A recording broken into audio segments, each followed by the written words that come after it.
Welcome to Sensual Sequence Contents, home of romance and sensual life stories received and shared. I never meant to walk into his house that day. It all started as an innocent mistake, an act of neighborly concern. My husband had left early that morning for a business trip as he is always busy traveling, and I was spending another lonely day at home cleaning and scrolling through social media. Around noon, I heard a strange noise from my neighbor's house. At first I thought it might be the plumbing, but the sound persisted, a steady rush of water. Mr. Charles had lived next door for years, recently widowed and alone, though we weren't close. I couldn't shake the feeling that something might be wrong. His front door was slightly ajar, heightening. My concern took me further. I knocked softly, calling out, "Mr. Charles, are you all right?" There was no response. The sound of running water grew louder and my imagination spiraled. What if he had fallen? Summoning courage, I stepped inside following the noise. I walked toward the bathroom. The door was open, a cracked steam drifting into the hallway. "Mr. Charles," I called again, and then I saw him. He stood under the shower, his back turned to me, water cascading over his shoulders. The bathroom mirror, fogged with steam, reflected enough for me to take in the scene without meaning to. My breath caught as I froze, mortified by my mistake. Before I could retreat, he turned slightly, catching sight of me through the mirror. His eyes widened in surprise, but instead of anger or embarrassment, his expression was calm. In that quick moment, my eyes flashed to something it never should have seen.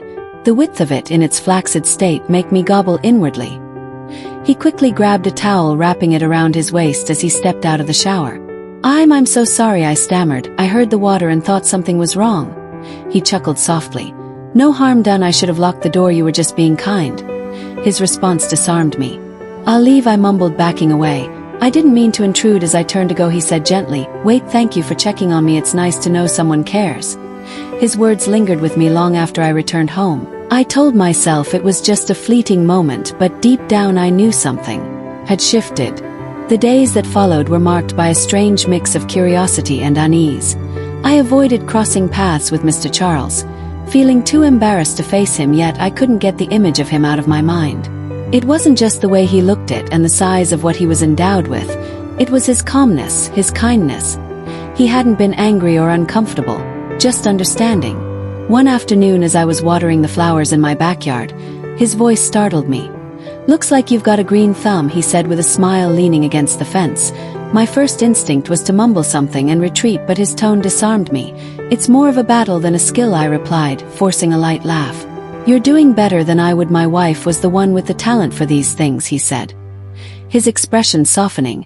"I've let most of her plants go. I couldn't keep up with them." There was a vulnerability in his voice that made me pause. "I could help if you want," I offered without thinking, and so it began.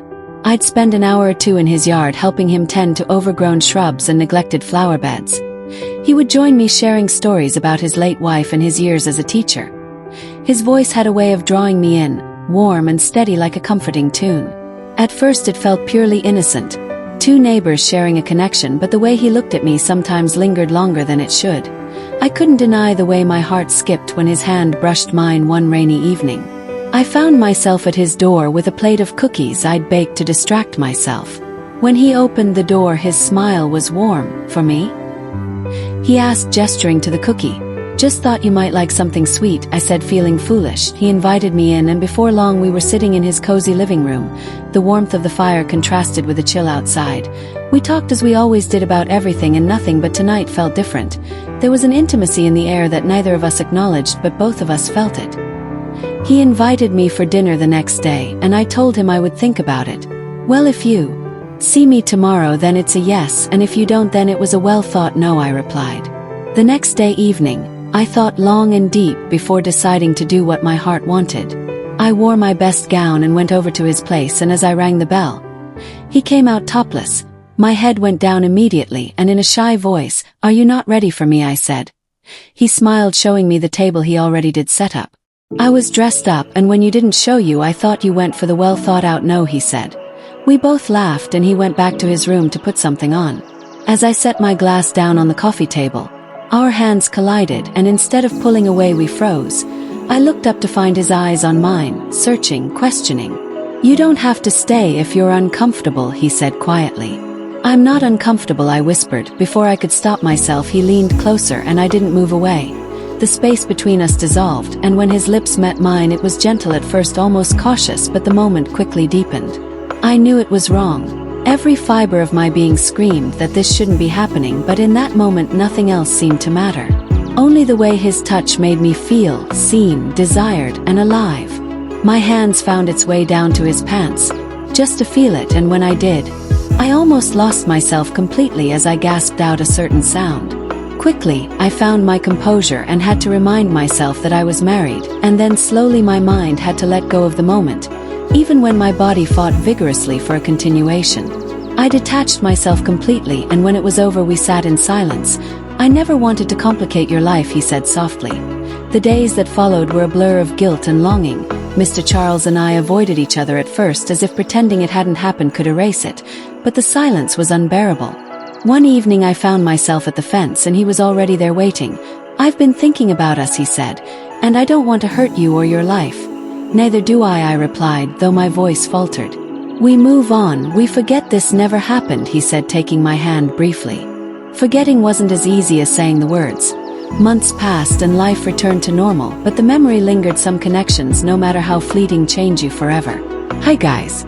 If you love romantic and intimate scenes that make your heart race, then you're in the right place. Here on Sensual Sequence, we bring you the most captivating moments filled with passion, chemistry, and pure emotion. Don't miss out.